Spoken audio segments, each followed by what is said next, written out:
The governor also signed California's first law about fracking, but the debate is far from over. Peggy Pico explains the process and why some in San Diego are concerned. SB-4 was signed into California law on Friday. The bill regulates oil companies using hydraulic fracturing or fracking. This mining technique starts from drilling more than 2 miles deep into the Earth's surface.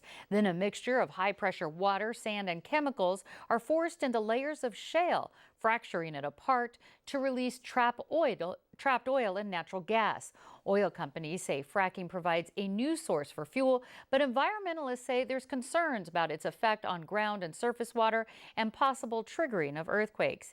Here with more on the issue is Peg Mitchell with San Diego Sierra Club, and welcome. Thank you. Thank you for having me. You bet. And now we asked supporters of this bill for an interview, but they were unable to join us. So we're going to be talking to you about it. Okay. Environmentalists don't necessarily are 100% in support of this new law. How come? Well, it is got some very good things in it, but it's the things that it lacks that are most problematic, primarily around disclosure of the concentrations and quantities of chemicals. It also has some confusing and murky language that might allow CEQA bypass for environmental review, and could also prohibit us from actually having any kinds of moratoriums or halt to fracking activities just based on the language. So it's just a confusing bill. Well, I know one of the reasons this bill came about is because of what is believed to be the nation's largest shale formation here in California, which surprised a lot of us, I think. It's known as the Monterey Shale. It covers about 1,700 square miles, starting just below San Francisco and ending around the Los Angeles basin in Orange County area. It's some 1,700 square miles, and it is believed, as we said, to be one of the largest onshore oil reserves that holds an estimated 15 billion barrels of recoverable oil. So how could fracking over such a large area in our state actually affect us here in San Diego? Because it's not going to be done here. Well, theoretically, that's true, although in the future, who knows, as they get more and more techniques. But the bottom line is fracking requires tremendous amounts of water that we don't really have a lot of. It takes 1 to 5 million gallons per frac per well, times thousands of wells, and we're already fighting over water right now before we even do that. So if you want to have drinkable water that you can turn your tap on and get at a reasonable cost, we should consider that as our drought continues, the Colorado River continues to deplete, and we are in search of ever more water as our population grows. So for here, as opposed to, I know we hear problems with well contamination or deep water contamination back east, but here it's really the amount of water it takes. It's the amount of water, it's the availability of it, and the fact that there is already competition between agriculture and oil industry over that same water.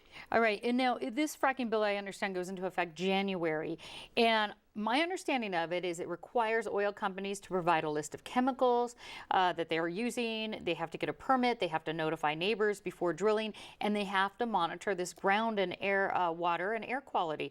That seems like it's reducing some of the risk. Do you agree? I do agree. It is an incremental step, and that's a good thing. But there's also the fact that it's very difficult to find out, as I mentioned before, the quantities and concentrations, other than going through a very laborious process that's not timely.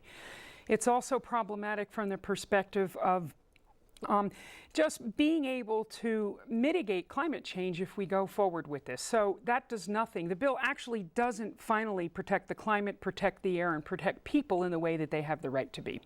Well, I know that Governor Brown called this bill an opportunity, and he said this, we can't miss. That's his words, in light of potential amount of oil reserves, what I understand maybe the largest in the country, tens of hundreds, if not thousands of jobs, tens of thousands of jobs that it could bring to our state.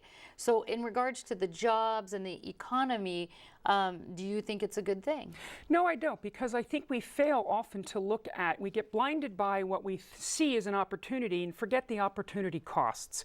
So there is a lack, if we invest all of this human capital and money in the fossil fuel infrastructure, we are not looking ahead to our new clean economy. What is the cost? Now, how do we allow people to train for the new clean economy, to get into new jobs? California is attracting tremendous capital for new R&D, for advanced technologies that'll get us off fossil fossil fuels.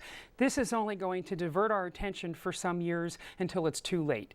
And what would you like to see happen next? More monitoring? I mean, I understand when it comes to earthquakes, we don't know that this might cause earthquakes. We don't know that it does, and we don't know that it doesn't. So would more studies help in that? Yeah, that's actually a good thing about SB-4. There was a clause in there calling for a moratorium, which is what we need to have. We need a timeout until we understand all these issues. That moratorium clause was removed, but fortunately the scientific studies that are required to be done stays in the bill. So we will have more information on that, which is a good thing. But what we ultimately need is a timeout until we really understand the impacts. All right, Peg Mitchell with the San Diego chapter of the Sierra Club. Thanks for the information. Thank you very much.